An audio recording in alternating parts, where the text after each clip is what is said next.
Walt was talking about money being scarce, and this is unnecessary. And if you read Ellen Brown's book, Web of Debt, it has a backdrop of the Wizard of Oz, or the Wonderful Wizard of Oz. And as you remember from that story, which was actually a monetary allegory, the three companions of Dorothy and Dorothy all have the solutions to their problem all along and didn't know it. And that's the way it is with money. This is something where if we just had the knowledge that has been around that we should have, we'd have this problem solved. And Ellen Brown told a wonderful anecdote about this at the 2012 conference in Philadelphia. It goes like this.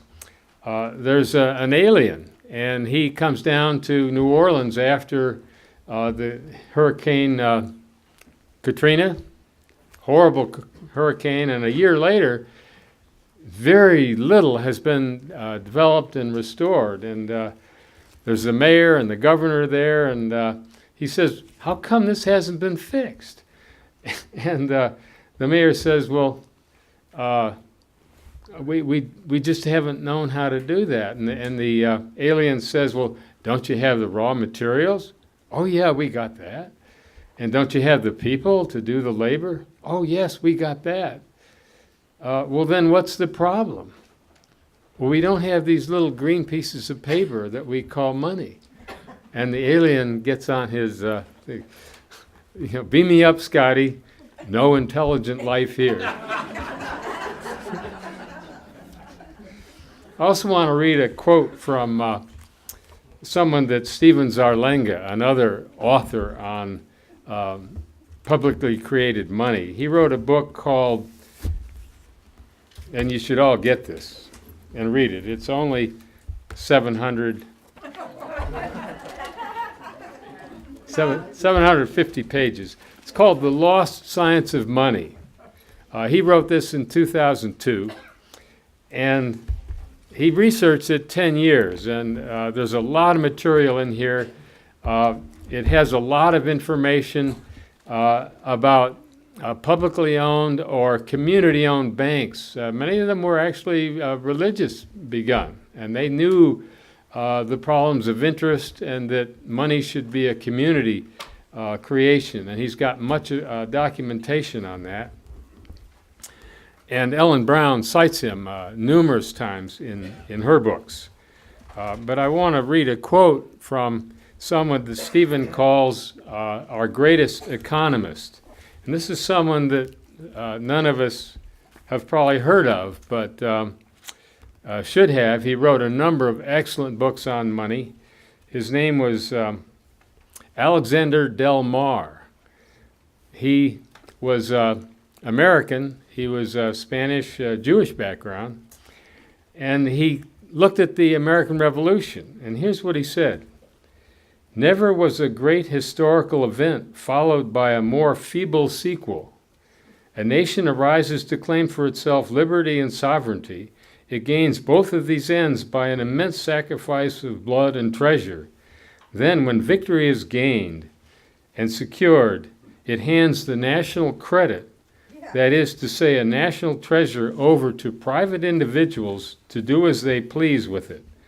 They had before them the historical examples where the main contention from first to last between the aristocratic and popular factions arose out of and centered in the monetary system, that greatest dispensers of equity or inequity. They had only to take care that the seed they planted was genuine and uncontaminated. Nature was certain to do the rest." And then he observes that this was not done. They planted instead financial exemptions from public burdens. They planted financial corporations. In a word, they planted another revolution. And that's what I think our efforts are. It's a major change, but it's a revolution that we can help institute at the local level and at every other level. And the more we understand this issue, the better we can do to accomplish that and educate the officials and people that need to be part of that effort. We're kind of behind schedule, so I'm going to be fairly brief. My topic here is efforts in Colorado, what we've done so far, so you'll be more aware of that. How much time do you want me to do? Why don't you give me 5 minutes? Okay. I was scheduled for 20, but I'll try to be brief. I was once given by a judge 5 minutes to make my final argument. That's not much, although in that law program, LA Law, they gave them only 3, so. And I begged the judge once to give me 2 hours. And Clarence Darrow once gave an 8-hour final argument. Things have changed. Bob Bose and I were very much involved in this. And Ron Forthofer here in Boulder was part of an effort that included a number of state legislators. This was 5 years ago, 6 years ago. And they called it the Stakeholders Main Street Bank Project. And there were several Democratic legislators. I'm not sure if there were any Republicans. But later that year, there was a Republican conference on finance, and it included a public banking advocate who was a Tea Party Republican. Her name is Marilyn Barnewall. She's from the Colorado Springs area. And she was a strong advocate of a bank on the model of North Dakota.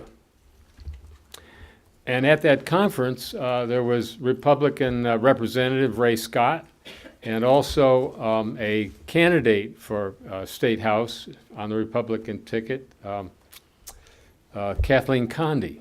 She was elected. And Ray was going to introduce legislation. I know he really wanted to do that. But as it turned out, he got a lot of flack from a national organization and realized it was not going to be good for his situation. And so it was not introduced. And when Bob and I found out about that, we realized that it may be that the initiative is the only way to go if we can't get the legislature to do it. In fact, that's why there was an initiative on the health care thing, because they couldn't get the legislature to act. So we went to work and put together a ballot initiative. And we actually got through the title board hearing the first time. And then we had a technicality catch us. They passed a new law that said both representatives had to be here at all hearings of the title board. The two big banking associations filed for a rehearing, and we had to meet the day after their rehearing because we were right up against the barrier. And Bob was already in Philadelphia for our conference. And I said, Bob, can you get back here by tomorrow? And he couldn't do it. He was one of the MCs for the conference. And so we only had myself, the one representative. And I argued that due process, extenuating circumstances, this conference was scheduled months in advance, and the Supreme Court ruled against us. So we were out on a technicality. But we had that first positive review. We like that. Now, the title board does not review ballot initiatives on the merits. It's really just on a technical questions. The main one is it just a single subject? And that is a relatively new principle in legislation. It's not adopted at the federal level. But it's not a bad principle, because without that principle, you can have very good legislation that everybody favors, and someone attaches a rider to it or an amendment that says, if you pass this legislation, we're going to say that no black people can vote in this county, or something that is unthinkable. Now, that would be unconstitutional, of course. But they put a provision that cannot be swallowed, and it defeats great legislation. And so it was realized things ought to be a single subject. What's the subject of your legislation? And we said, let's establish a state-owned bank to make a strong economy. strong and stable economy. Well, that was all right, but we also had in it, and this is based on our concerns about the Tabor Amendment, that if we had this bank and got some income, right away it would, whatever income we got would have to be given back to taxpayers. And we thought, well, if this bank is going to get anywhere and really serve its purpose like the Bank of North Dakota does, and it took the Bank of North Dakota many years to build up its asset base to the point where it could really serve as a very potent and beneficial influence in North Dakota. So we wanted to have that ability. And it turned out that our attempt to do that was ruled as a second subject. So, Erroneously. yeah, pardon me? Erroneously. We would argue erroneously. And we had a couple provisions like that where we wanted to basically allow this bank to do what it could do. And we ran into the same problem last year. It's now 2 years ago. No, it's last spring. We wanted to do something about the marijuana issue. And in order to do that, if you show some favoritism towards one group like marijuana, again, that's what derailed that one. It was ruled second subject. And we realized we probably couldn't do that, even though that was a crying need, and our argument was that that need needs to be met. It's a safety danger. It invites crime, and then there's all this money that isn't going to meet state needs that are owed in taxes. So that's where we were. But then we realized that we could make this a Tabor enterprise, and that is a self-sustaining enterprise. As I mentioned, there are just 3 requirements. It's just a sentence long in the Tabor Amendment, but the Tabor Amendment specifically makes these exempt from the Tabor restrictions that require paying your income back to taxpayers. Again, it means it's government-owned and operated. It has less than 10% of its income in any year comes from state or local government in Colorado. You could get a federal grant or even private foundation grants. And then third, you must be authorized to issue revenue bonds. And so we got ready to do that, and it would have been very nice. And then Amendment 71 passed. And as Bob Bose mentioned, this makes it very difficult to get initiatives passed. You have to have petitions signed by, now it's 98,000, but they have to be signed by 2% of the population in each of 35 Senate districts all over the state. And before, where following just this, the majority principle, one man, one vote, you could get those anywhere in the state, and that meant around the I-75 corridor, there are many cities that are large enough that you could get enough petition signatures. It was already expensive. We would have needed a lot of money to get this petition signed by not only 98,000, but you want a cushion, say, of 120,000. And the estimate used to be $250,000. Now it was higher than that. But with Amendment 71, it goes way up above that. And what that does is almost mean that the only people who can get an initiative passed are major corporations or banks.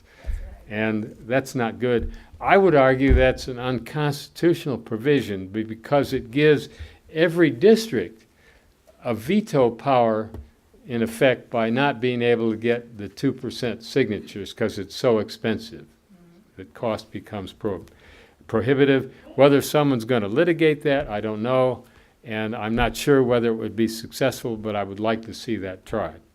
However, we still do have a state legislature, and even though they were skittish about a measure, a public bank measure that would in effect take on the big banks, everybody in the state would, and in cities and counties, would benefit from this. And I've argued in that 22-point list of the advantages of government-owned banks that this actually benefits the major banks, because instead of establishing like they have, because they have so many incentives built into their operation to gamble with our money and gamble with the economy with derivatives that brought it down in 2008, to create bubbles with their commissions and fees, which Bob and I prohibit in our initiative. No commissions and fees. We're like the Bank of North Dakota. We make a loan and we let the local bank determine credit worthiness. So by establishing a stable economy, you save the big banks from their ruination, their collapse. They needed bailouts to survive. And of course that meant this cannibalism where they ate up a whole bunch of the smaller banks and you had greater concentration than ever. And I would argue to them, what kind of a world do you want to live in? Do you want a world that is something for everybody, or just where a smaller and smaller number of people have more and more and secure themselves more and more behind gated communities and armed guards?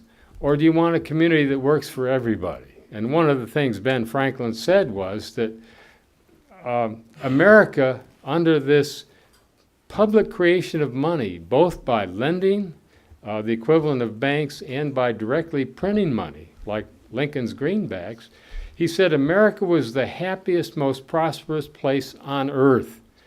And he knew, because he'd spent time in France and England. Maybe he hadn't visited some of the other so-called less civilized places that might have been happier than England and France.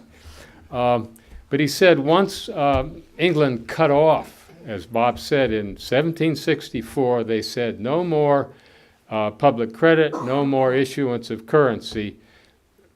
The colonies rapidly experienced high unemployment and poverty, and that was the real cause of the revolution. And he said that not only were people happier, but virtue was at an all-time level. And I read between the lines there to say that, people didn't need to steal from other people to survive. They didn't need to kill each other. Things like crime and mental illness would have been greatly reduced if everybody can thrive and have enough to eat and so forth. And that's the kind of community we have a chance to create. Going back to the Tabor Enterprise point, okay, I'm running over. That can be done in any governmental unit in Colorado, like a city or county. And we've kind of run figures indicating that we kind of need a minimum of $100 million in assets to do a publicly owned bank. That doesn't mean, and we found that we had good support in Englewood, but we found they only had about $44 million available. But they could combine with a county, or a county could put assets in their bank. So there are other ways to do this. That could be done in Boulder as well. Another issue that came up is, can a city or county or the state run a bank? And for cities and counties, we did a legal memorandum on that question. And home rule cities are permitted to do basically any enterprise or activity that's not prohibited by the state or other laws, the Constitution or state statutes. And I had a very good law student at DU research that, and we couldn't find any prohibition in Englewood, and it doesn't appear that's likely in other city and county charters. So home rule cities, it appears, are going to be able to do a publicly owned bank. There's another constitutional provision that arose out of these 19th century banks that says that a political subdivision like city, county, or the state cannot lend its credit to another. And looking at the cases on that, lending its credit is different from lending money. Yes. And the argument is it doesn't prevent making loans. It may prevent guaranteeing the loan. That's what lending the credit is. You're letting them use your credit, so you're guaranteeing the loan. But there appear to be exceptions to that where there's sufficient consideration and protection for the state agency. And there's another prohibition about engaging in debt, and we think there's a way around that. These are issues that we don't need to resolve now, but I thought you might want to be aware of. We're going to need to invest time and some very good legal talent to, I think, resolve those. But the point is that we've got the wherewithal now with the knowledge, if we get this out, that we can begin to work on getting local. It's more difficult at the state level because it's hard to get all our forces together at that larger level, and the banks have more influence at that level, but we realize we'll probably have more effectiveness working at the city and county level, as Walt was saying, where we've got people who can come down to City Hall or the county commissioner's office and make themselves heard, and that we can educate both the officials and the elected and appointed officials, the financial experts. And a number of our group, I don't know if I introduced Jeremy Beck. He's another person who was active with the Public Banking Institute, who's here today and now lives in Colorado. But several of us have met with public officials in Boulder, Broomfield, Denver, Englewood, and we're talking about meeting with others. And the response has generally been positive, and I think it goes back to what Roosevelt said, you got to make me do it. And it's true. Legislators are going to be on the hot seat on this, and we're going to have to make them do it and have their backs. But with the right knowledge, we can do that.